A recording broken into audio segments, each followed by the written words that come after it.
जय हिंद, जय भारत दोस्तों। न्यूज़ ऑल एरिया में आपका स्वागत है। नेक्स्ट एपिसोड में हम बात कर रहे थे कि डायनेमो क्या होता है, ट्रांसफार्मर क्या होता है। तो हमें सबसे पहले ये जानना है कि ट्रांसफार्मर क्या होता है। जैसे अगर हम जानते हैं जितना ट्रांसफार्मर के बारे में, ट्रांसफार्मर जो है बिजली जो हमारी आती है 11,000 वाट, उसको कंट्रोल करके 440 वोल्ट का बनाती है। लेकिन इसके बारे में जब आप डिटेल की बात करते हैं तो डिटेल से ज़रा बताइए ट्रांसफार्मर क्या होता है। धन्यवाद। ट्रांसफार्मर आप पूछे ट्रांसफार्मर क्या होता है, जी। तो सबसे पहले ट्रांसफार्मर का डेफिनेशन जान लीजिए। ट्रांसफार्मर इंग्लिश में थोड़ा बता रहे हैं हम, जो हमको अभी तक याद है। Transformer is a static device which transfer the electrical energy from one form to another form without changing the frequency and power. तो ट्रांसफार्मर का काम क्या है? विद्युत ऊर्जा को हाँ, एक एक जगह से एक सर्किट से दूसरे सर्किट में ट्रांसफ़र करता है। उसको उसका जो फ्रीक्वेंसी होता है उसको चेंज भी नहीं करता है और उसका पावर भी नहीं चेंज होता है, लेकिन उसके वोल्टेज और करंट में चेंजिंग होती है। नहीं, इसे हाँ, बोलचाल की भाषा में आप ज़्यादातर इंग्लिश में बात करते हैं या समझते हैं या पढ़ाई करते हैं या परीक्षा देते हैं जब अपने कोर्स को कंप्लीट करते हैं इंजीनियरिंग का। लेकिन जब आप समझते हैं तो ब्रेन से, माइंड से ट्रांसलेशन तो करते ही होंगे, क्योंकि आपकी मातृभाषा जब हिंदी है तो किसी चीज़ को आपने पढ़ा इंग्लिश में, लेकिन हिंदी में तो समझेंगे ही, इसको ट्रांसलेट करेंगे। तो नहीं अगर अगर समझेंगे। ट्रांसलेट किया जाए तो हिंदी में अगर आप करेंगे तो क्या होगा? हिंदी के सरलतम भाषा में अगर आप इसे समझाना चाहें मुझे, तो ये क्या चीज़ है आपका ट्रांसफार्मर? हम अभी आपको वही इंग्लिश में बताएं। Transformer is a static device.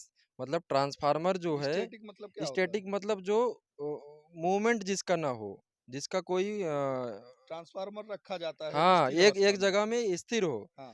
हाँ, और उसका कोई मूवमेंट नहीं हो रहा है, इधर से उधर नहीं जा रहा है। जैसे मोटर है, मोटर क्या होता है? घूमता रहता है, जी। उसमें रोटेशन होता है। जी। जनरेटर है, उसमें रोटेशन होता है, लेकिन जी। ट्रांसफार्मर में कोई रोटेशन नहीं, कोई रोटेटरी यूनिट्स नहीं है इसमें। जी। तो इसलिए उसको बोलते हैं static device. Transformer is a static device which transfer the electrical energy. Transfer मतलब हमारा किसी एक सर्किट से, मान लो हम एक गांव से दूसरे गांव में कुछ वस्तु लेके जा रहे हैं, ठीक है? जी। वस्तु में कोई छेड़खानी नहीं कर रहे हैं। जैसे हम यहाँ से पेट्रोल लिए 50 लीटर, हाँ, जौनपुर से आजमगढ़ 50 लीटर लेके जा रहे हैं, लेकिन पेट्रोल की जो प्रॉपर्टी है या पेट्रोल का जो पावर है, कितने के एवरेज देगा, वो हम उसमें छेड़खानी नहीं कर रहे हैं। जी। लेकिन हम उसको ले जा रहे हैं ना एक जगह से दूसरे जगह, समझ गए? तो जिससे ले जा रहे हैं हम, उस यंत्र को क्या बोलते हैं? ट्रांसफार्मर है। जैसे कि हमारा जो ट्रांसफार्मर है, वो जो विद्युत ऊर्जा रहता है उसको एक सर्किट से दूसरे सर्किट में ट्रांसफर करते हैं। ट्रांसफर क्यों करते हैं, क्यों इसका जरूरत पड़ा? आप पूछना चाहिए आपको क्वेश्चन कि किस लिए हम क्यों ट्रांसफर कर रहे हैं भाई। हाँ, तो जब मुझे नॉलेज नहीं है तो मैं बात तो पूछ नहीं पाऊँगा, उसको आपको जी बताना पड़ेगा, क्योंकि मैंने ना इसकी कोई जी पढ़ाई की है, ना कोई कोई जी कोर्स कंप्लीट किया है, तो मुझे कैसे पता रहेगा? जी। तो इसीलिए मैं आपको बता रहा हूँ, ट्रांसफार्मर का काम यही है कि जो लो वोल्टेज होता है हाई उसको वोल्टेज हाई को। वोल्टेज में कन्वर्ट करता है। वोल्टेज को हिंदी में बोलते हैं विभवांतर। हाँ, हुँ। अभी इतना ज़्यादा हिंदी में, मतलब हम लोग जो सब्जेक्ट रहता है तो इंग्लिश में था, तो उसको वोल्टेज को हिंदी में विभवांतर बोलते हैं। तो समझ लीजिए, लो वोल्टेज को हाई वोल्टेज में वो कन्वर्ट करता है और हाई वोल्टेज को लो वोल्टेज में करता है। और हुँ। कहीं कहीं पर ये आइसोलेटर का काम करता है, आइसोलेशन के पर्पज से। जैसे कि वोल्टेज तो सेम रहेगा, बट वो एक तरह से सर्किट जो है, सर्किट का है वो, एक सर्किट दूसरे सर्किट तो टच नहीं रहता मैग्नेटिकली, वो अटैच रहता है, बट फिजिकली अटैच नहीं रहता है, ठीक है? हुँ। तो वो भी ट्रांसफार्मर काम करता है। सिंपल भाषा में अगर समझे, गांव के लोग समझना चाहें कि ट्रांसफार्मर क्या है, ट्रांसफार्मर ये समझिए, जो हम घर में 230 वोल्ट बोलते हैं, लेकिन 230 वोल्ट फेज टू न्यूट्रल होता है। बट अगर फेज टू फेज बात करें तो वो 440 वोल्ट होता है। 440 वोल्ट हमको मिल रहा है, लेकिन 440 वोल्ट जनरेट नहीं 440 हो रहा है। आपका जो होता है वो 3 फेज़ का होता है। देखिए, आपको यही कन्फ्यूज़न रहता है गाँव में, ज़्यादा डीपली हम नहीं जाएँगे, लेकिन जो हम घर में यूज़ कर रहे हैं, सिंगल फेज़ जो होता है, फेज़ टू न्यूट्रल वो 230 वोल्ट है, हुँ। 220 वोल्ट होता है, और उसका डबल जो रहेगा 440 वोल्ट जो रहेगा, वो तो डबल फेज। किसी 2 फेज़ में अगर जो मेज़रमेंट कैसे करते हैं ये कि हमारे पास मल्टीमीटर होता है, मल्टीमीटर में लगाओगे कितना वोल्ट आ रहा है, तो वो मेज़र कर लेंगे। अगर हम फेज़ और न्यूट्रल में लगाएँगे तो 220 वोल्ट आएगा। अगर फेज़ टू फेज़ आर-वाई-बी होता है 3 फेज़, हाँ, आर और वाई में लगाओगे तो 440 वोल्ट आएगा, अगर फेज़ टू फेज़ रहेगा। तो गाँव में भी आता है, गाँव में देखोगे ट्रांसफ़ार्मर जो रहता है, उसमें जो जो ग्रिड के तरफ से, जो सबस्टेशन की तरफ से आएगा, उसमें केवल 3 वायर रहता है। आर-वाई-बी उसका कनेक्शन जो है डेल्टा हुआ रहता है। हाँ, जो हमारे गाँव के अंदर आएगा, घरों पे सप्लाई आता है, वहाँ पर 4 वायर निकलेगा, 3 फेज़ रहेगा, 1 न्यूट्रल रहेगा। ये तो आप देखे ही होंगे। हाँ, तो जो फेज़ न्यूट्रल रहेगा उसमें 230 वोल्ट रहेगा, 220 वोल्ट, और फेज़ टू फेज़ जो रहेगा उसमें 440 वोल्ट रहता है। जनरली हम लोग को 230 वोल्ट, 220 वोल्ट ही यूज़ करना है, तो इसलिए हम वही यूज़ करते हैं। ट्रांसफ़ार्मर जो है कई वैराइटीज़ के आते हैं, छोटे से लेकर एक वाट से लेकर किलोवाट, मेगावाट, बहुत सारे ट्रांसफ़ार्मर है। अगर हम जनरल भाषा में देखें तो हमारे गाँव का जो ट्रांसफ़ार्मर है, उसके बारे में बात करते हैं हम। हमारा जो गाँव का अच्छा, ट्रांसफ़ार्मर जो है। स्टेबलाइजर होता है, हाँ। स्टेबलाइजर में भी ट्रांसफार्मर होता है छोटा, जी, जी।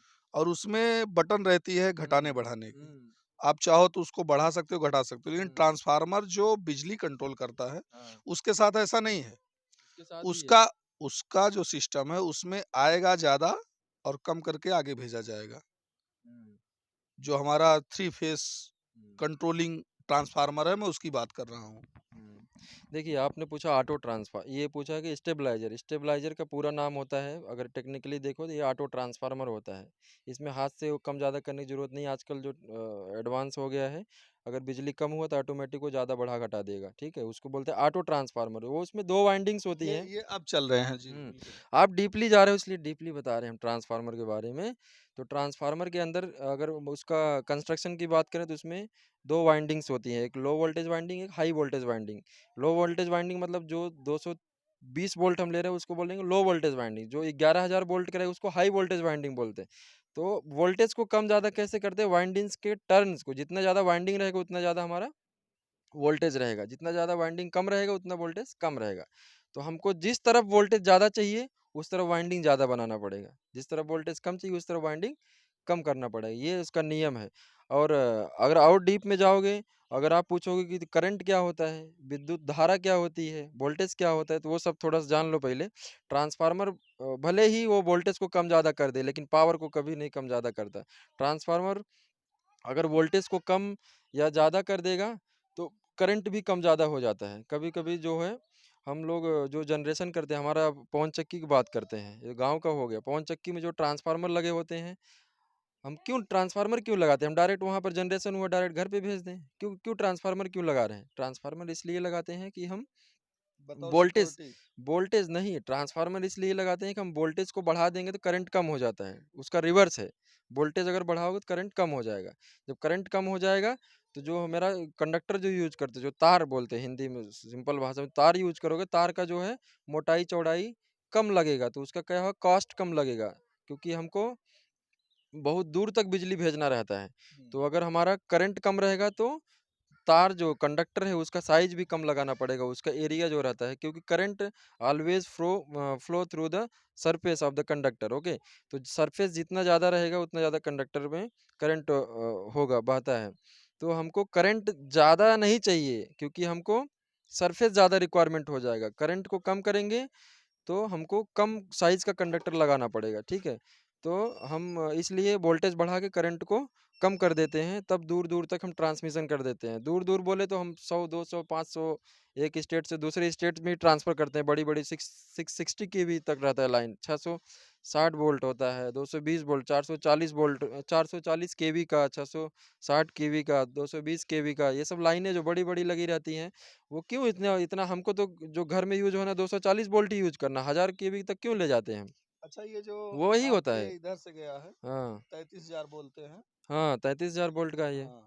33,000 वोल्ट ये है इंडस्ट्रियल की, 33,000 वोल्ट जाएगा वहाँ पर भी ट्रांसफ़ार्मर लगा रहा है 33,000 को, उनको 11 केवी का आवश्यकता रहेगी तो 11 केवी करेंगे, उनको लो वोल्टेज चाहिए 240 220 वोल्ट तो लो वोल्टेज भी कर लेंगे। वो ट्रांसफ़ार्मर काम यही है कि वोल्टेज को कम-ज़्यादा करके एज़ पर requirement we can use it.